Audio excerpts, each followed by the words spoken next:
Welcome grade 12s to our physical sciences tutorial. Today's topic will be momentum and impulse. In this series of videos, we'll talk about momentum, Newton's second law and its relation to momentum, conservation of momentum, elastic collisions and inelastic collisions, and finally we'll talk about impulse. So what is momentum? So when they say momentum, I want you guys to imagine any object that is mass. It can be a car, it can be a ball, it can be anything. So just want you guys to imagine any object that is mass and imagine the object moving, right? So anything that is mass and when it's in motion, it is said to have momentum. So this word momentum basically means when something is moving. If something is a mass and it's moving, it has momentum.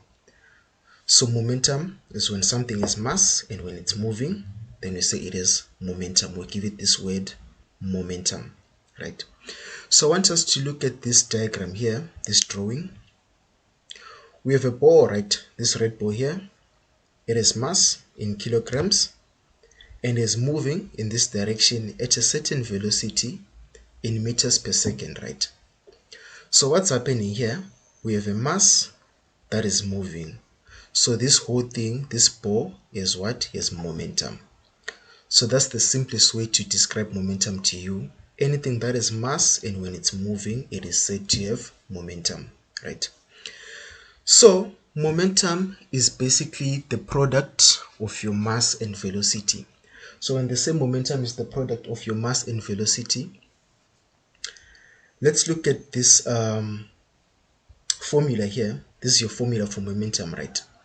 So momentum is equal to the product of your mass and velocity, where P represents momentum, your M is represented by, your mass represents, your M represents your mass, and your V represents your velocity, right?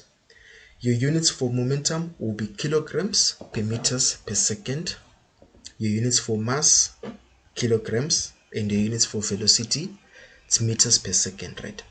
So just remember this formula, just keep it in mind because you'll be using it a lot when you're calculating momentum and as we progress with the whole topic. Momentum is basically the product of mass and velocity, and it's indicated by the formula momentum is equal to your mass times your velocity, right? We say that momentum is directly proportional to your mass and velocity. So what does this mean? Momentum is directly proportional to your mass and velocity. It means that any change in your mass or any change in your velocity will directly affect your momentum. So if we change the mass here, we're expecting our momentum to change. If we change the velocity here, we are also expecting our momentum to change. So when your mass increases, your momentum is also going to increase. And at the same time, if you decrease your mass, your momentum will also decrease. And when you increase your velocity, your momentum is also going to increase. And at the same time, if you decrease your velocity, your momentum will also decrease. So let's look at this example. We have these two objects here, this object and that object. The only difference between these two objects is the mass. This object has a mass of 2 kilograms and this object has a mass of 4 kilograms, right? So we want to calculate the momentum of this 2 kg object. So momentum is the product of your mass and velocity. This is your formula for momentum, right? So your mass is 2 kilograms and your velocity is 3 meters per second. You multiply those two, you get your momentum, which is 6 kilograms per meters per second, right? So now let's say we increase the mass of this object. We increase the mass, it is now 4 kilograms. So in general, by just looking at this statement here, when you increase your mass, you're expecting your momentum to increase. So even before we calculate this, we're expecting to have a greater momentum since we have increased our mass, right? So we increase the mass, our mass is now 4 kilograms. and our velocity remains the same, which is 3 meters per second. Momentum is equal to the product of your mass and velocity, right? Your mass being 4 kilograms and your velocity being 3 meters per second. So 4 kilograms times 3 meters per second, you get 12 kilograms per meters per second. So this proves the statement, when mass increases, your momentum also increases, right? So let's say in this case, if we were to increase our velocity, let's say we were to increase our velocity from 3 meters per second to 6 meters per second, we would also expect our momentum to increase, since momentum is directly proportional to velocity also, right? When momentum increases, your velocity should also increase. So the main thing to take away from this slide is that your mass and your velocity directly affect your momentum, which means an increase in your mass or velocity will also increase your momentum. A decrease in your mass and velocity will also decrease your momentum. So momentum is always in the same direction as the velocity of the object, right? Why is this? Why is it always in the same direction as the direction of velocity? I want you guys to look at this formula. Momentum is the product of your mass and velocity, right? Your mass is a scalar quantity, your velocity is a vector quantity. So a scalar quantity, you know that a scalar quantity has magnitude only, it does not have direction. And your velocity is a vector quantity, which means it has magnitude and direction. So if you multiply a vector quantity, which is your velocity here, and a scalar quantity, which is your mass here, you're expecting to get a vector quantity. So a vector quantity multiplied by a scalar quantity gives you a vector quantity. So in this case, a scalar quantity, which is your mass, multiplied by a vector quantity, which is your velocity, we are getting what? Our answer should be a vector quantity, which means that your momentum is a vector quantity. So remember, momentum is a vector quantity. Therefore, momentum should have magnitude and direction. Since it is what? It is a vector quantity. So vector quantities have both magnitude and direction. So let us look at this example here. We have 5 kilograms per meters per second, which is our momentum, and east, which is our direction. So this is just an example. So if you were given a question, let's say they say calculate the momentum of a certain object, right?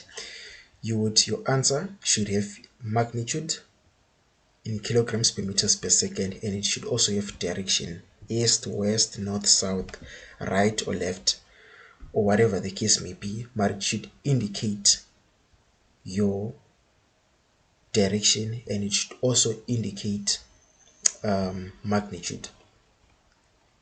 So the main thing to take away from this slide is that momentum is a vector quantity and it should have magnitude and direction.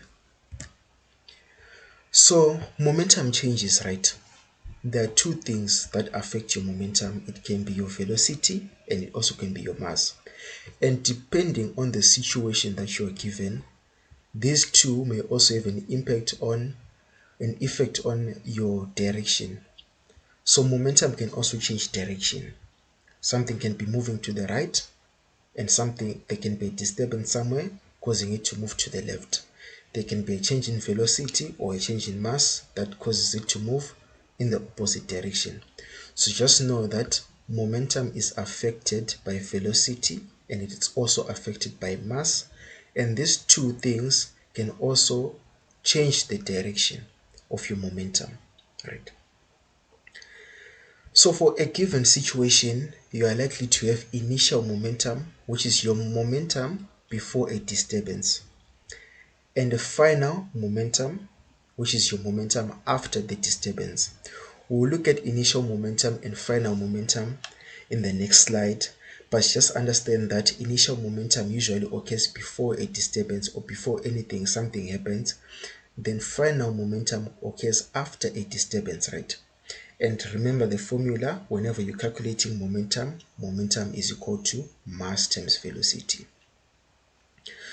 It is also important to understand that the direction changes when direction changes, the sign also changes. So for a positive direction is indicated by this positive sign, and negative direction is represented by this negative sign. And this is absolutely up to you. If you want east to be positive, you indicate by this positive direction. If you want east to be negative, you indicate by this negative sign. If you want west to be positive, you indicate west by this. If you want west to be negative, you indicate by this. It's totally up to you. Just make sure that you indicate your direction using these signs: positive sign, negative sign, to indicate direction. So as we said, let's look at this picture. We have this ball, it's moving in this direction, and this is a wall, right? Before it hits the wall, it is an initial momentum. It is initial momentum, and this is your momentum before the disturbance, before it has hit the wall, right? So now it has hit the wall and it's bouncing back. As it is bouncing back, it now has a final momentum. So this is your momentum after the disturbance. So there was a disturbance, it hit the wall, then after it has hit the wall, it is final momentum. And it was moving in this direction, now it's moving in that direction. So if you're chosen this direction to be positive, then your momentum would be positive, right? So if your momentum was positive here, it means your momentum would be negative here in this direction, because now the direction is changed. This ball was going to the right, this is now going to the left. So if momentum here is positive, here it's gonna be negative. So this brings us to this thing called change in momentum. So the simplest thing here, just understand that change in momentum is your final momentum minus your initial momentum. So the difference between your final momentum and the difference between your initial momentum will give you your change in momentum. So don't bother yourself looking at this diagram too much, just understand this part, this last part here. Change in momentum is equal to your final momentum minus your initial momentum. So this is your what? Your initial momentum when the ball is approaching the wall, and your final momentum when the ball is moving away from the wall in this case. So change in momentum, if they say calculate the change in momentum, your change in momentum would be your final momentum minus your initial momentum. So change in momentum will be the difference between the final momentum and initial momentum, as we discussed in the previous slide. Always remember this formula. It is very important for you to remember this formula because you'll be using it a lot. Momentum is equal to mass multiplied by velocity, right? And when they say calculate your change in momentum is equal to your mass times velocity, right? So your mass, then you put your final velocity minus your mass again multiplied by your initial velocity. So this is basically how you calculate your change in momentum.